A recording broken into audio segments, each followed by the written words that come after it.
I found out that my daughter's boyfriend has been badly abusing her, so I physically assaulted him. Plus update. Recently my 22-year-old daughter Liz has started seeing this guy named John she met at the bar who has been nothing but trouble.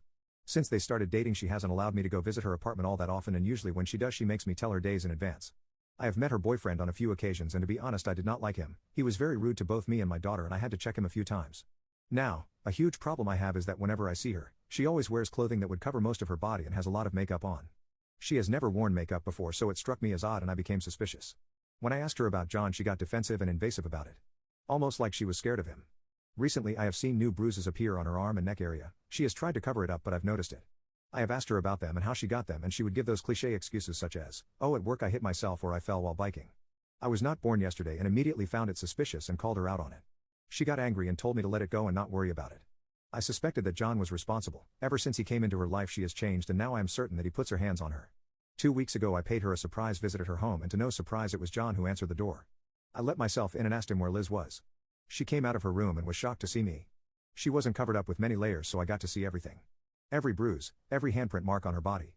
Her neck was bruised, her stomach seemed to have burn marks and her arms were purple. I was horrified that my suspicions were true and before I knew it I lost my self-composure and laid hands on John. Badly. I beat him a lot. I am not proud of it. I threw John out of her apartment. She was angry at me and through her tears was telling me she told me not to worry about it, that I should have left it alone. She was making me feel like I was the bad guy. She told me to get out. Before I left I again reassured her that I would always be her father and whatnot.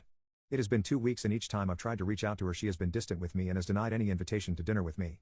I made sure that John was not coming over anymore and she confirmed that she had left him but that she still did not want to see me. Update, I decided to call in sick to work today and wanted to go spend the day with my daughter. I did not tell her in advance. I wanted it to see if that filthy effing animal was there and did not want her to give him a heads up. I decided to head to her place early. I picked up some flowers and her favorite snacks. As I was walking up the stairs to her apartment room I heard loud screaming and banging. I would be lying if I told you guys that it didn't make my skin crawl. I was praying that it wasn't him, that my daughter was okay. My mind and heart were racing. When I made it to her floor I saw him. He was banging on the door trying to get in, screaming to be let in. At that moment I felt as if the world froze. It is hard to explain but I felt a moment of calm and clarity. I dropped the flowers and the snacks on the floor and made my way towards him. He was too busy being an absolute waste of a man to notice me. I swung at him so hard I broke not only his nose but maybe some of my fingers. I'm too old to be fighting and my hand is swollen. I did not stop swinging at him, not even when he fell unconscious, not when he hit the floor. I was ready to unalive him. The only reason I stopped was because my daughter pulled me off of him. It turns out that she was watching him through the door peephole. This time she did not scream at me, she did not cuss me out. She hugged me. I could hear her muffled cries. I kinda cried but pulled myself together and told her to pack what was most important to her, that she would be staying with me until everything was resolved. She silently went back into her home and started to pack. I could not believe it but the F-cur was still alive and starting to get up. I grabbed him and told him that if I ever saw him again I would unalive him. To never effing show his face again and to leave my daughter the F alone. He simply nodded and I tossed him aside. It took Liz a while but she eventually came out with a small suitcase and we headed back to my home. Crap, now that I typed this out I forgot about her flowers and snacks back at the apartment.